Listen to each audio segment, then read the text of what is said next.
नमस्कार दोस्तों, आज के इस एक्सप्लेनर में आपका स्वागत है। एक प्रोफेशनल कैडी की सबसे बड़ी जिम्मेदारी सिर्फ भारी क्लब्स उठाना नहीं होती, बल्कि अपने प्लेयर को किसी भी पेनाल्टी से बचाना होती है। इमेजिन कीजिए, एक बहुत ही क्रूशियल टूर्नामेंट चल रहा है और प्लेयर का शॉट सीधे जाकर एक कार्ट पाथ पर या किसी स्प्रिंकलर हेड के ठीक पास गिर जाता है। ऐसे मुश्किल वक्त में क्या करना चाहिए? यहीं पर गोल्फ का रूल 16 आपका सबसे बड़ा हथियार बनता है। आज हम इसी नियम का यानी रूल 16 पार्ट 1 का गहराई से विश्लेषण करेंगे। Okay, let's dive into this road map. आज की इस चर्चा में हम इन 5 मेन टॉपिक्स को कवर करेंगे। पहला, रूल 16 और एबनॉर्मल कंडीशंस। दूसरा, 4 तरह के एसीसी। तीसरा, फ्री रिलीफ लेने के स्टेप्स। चौथा, खतरनाक जानवर और सेफ्टी। और पांचवां, nearest spot versus best spot. चलिए शुरू करते हैं। तो बढ़ते हैं अपने पहले सेक्शन की तरफ, रूल 16 और abnormal conditions. Abnormal cause conditions या जिसे हम एसीसी कहते हैं, आखिर होते क्या है? इमेजिन कीजिए आप कोर्स पर हैं और बॉल ऐसी जगह फंस जाए जहां से खेलना नामुमकिन सा लगे। यही एसीसी आपको बिना किसी पेनाल्टी के बॉल को एक प्लेबल स्पॉट पे शिफ्ट करने की आज़ादी देता है। इस कंडीशन को सही तरीके से पहचान लेना ही एक फ्री रिलीफ ड्रॉप को अनलॉक करने का सबसे पहला और सबसे ज़रूरी स्टेप है। इन बुनियादी नियमों को समझना एब्सोल्युटली क्रूशल है, जिसके बिना आगे की कोई भी स्ट्रैटेजी बिल्कुल अधूरी है। आगे बढ़ते हैं सेक्शन 2 पर, 4 तरह के एसीसीज। एंड दिस ब्रिलियंटली इलस्ट्रेट्स कि ये कंडीशंस एक्चुअली में कौन-कौन सी हो सकती हैं। पहला है टेम्पररी वाटर, जैसे अचानक आई तेज बारिश या स्प्रिंकलर की वजह से फेयरवे पर भरा हुआ पानी। दूसरा, ग्राउंड अंडर रिपेयर यानी GUR। इसे आमतौर पर कोर्स पर वाइट लाइन से मार्क किया जाता है। तीसरा है इमूवेबल ऑब्स्ट्रक्शंस, मतलब ऐसी मैन मेड चीज़ें जिन्हें आप हिला नहीं सकते, जैसे कार्ट पाथ्स, बेंचेस या फिर स्प्रिंकलर हेड्स।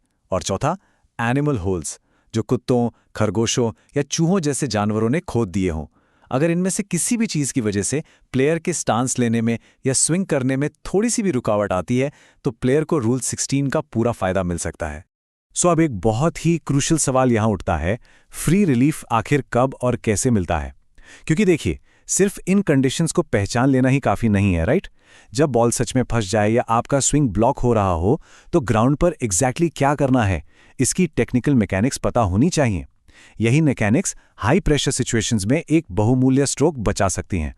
तो चलिए समझते हैं अपने तीसरे सेक्शन में फ्री रिलीफ लेने के exact steps. Let's move to the actual procedure और देखते हैं ये कैसे काम करता है। इसमें 3 मेन स्टेप्स हैं जो हर कैडी को मुंह-जुबानी याद होने चाहिए। Step 1, nearest point of complete relief ढूंढना, यानी एक ऐसी जगह जो ऑब्स्ट्रक्शन से पूरी तरह फ्री हो, और ध्यान रहे ये होल के ज्यादा करीब बिल्कुल नहीं होनी चाहिए। स्टेप 2, वहां से एग्जैक्टली एक क्लब की लंबाई यानी 1 क्लब लेंथ नापना।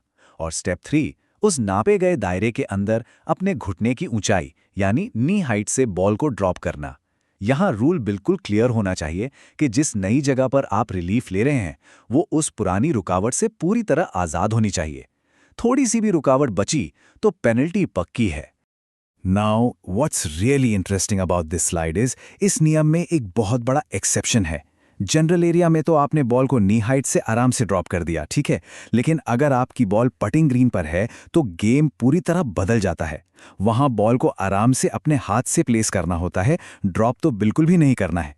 पटिंग ग्रीन पर बॉल ड्रॉप करना लिटरली एक ऐसी भयंकर गलती है जो आपका स्कोर बिगाड़ सकती है। इस छोटे से फर्क को गेम के प्रेशर में याद रखना ही एक प्रो को एक एमेच्योर से अलग करता है। अब आते हैं इस रूल बुक के सबसे ड्रामेटिक पार्ट पर, सेक्शन 4, खतरनाक जानवर और safety.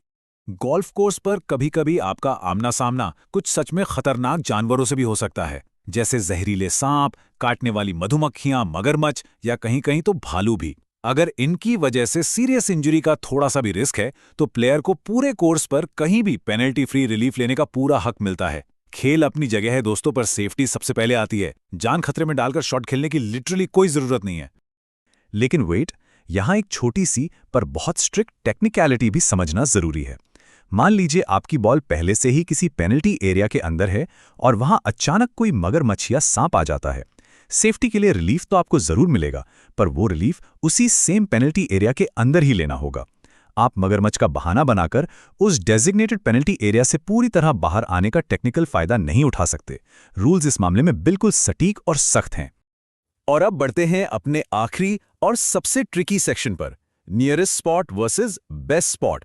So the crucial point is in दोनों स्पॉट्स के बीच का टेक्निकल फर्क समझना। ये कोर्स पर होने वाली सबसे कॉमन गलती है। नियरेस्ट स्पॉट साइंटिफिकली और मैथमेटिकली सबसे करीबी सेफ जगह होती है जो स्ट्रिक्टली रूल कंप्लायंट है। अब वहां से शॉट खेलना आसान हो या मुश्किल, रूल यही है। दूसरी तरफ बेस्ट स्पॉट वो टेम्पटिंग जगह होती है जहां से अगला शॉट लगाना सबसे आरामदायक लगता है।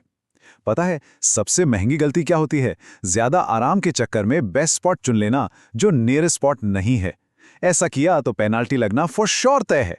टेक्निकली करेक्ट पॉइंट को इग्नोर करना आपको मैच हरवा सकता है। इस एक्सप्लेनर को हम एक बहुत ही शानदार थॉट के साथ रैप अप करेंगे। एक प्रोफेशनल कैडी बनने के लिए आपको खेल के फॉर्मेट्स, अर्थ और इन टेक्निकल एस्पेक्ट्स को बहुत गहराई से समझना पड़ता है। इन्हीं छोटे छोटे रूल्स पर महारत हासिल करना एक एमेच्योर को सच में प्रोफेशनल बनाता है।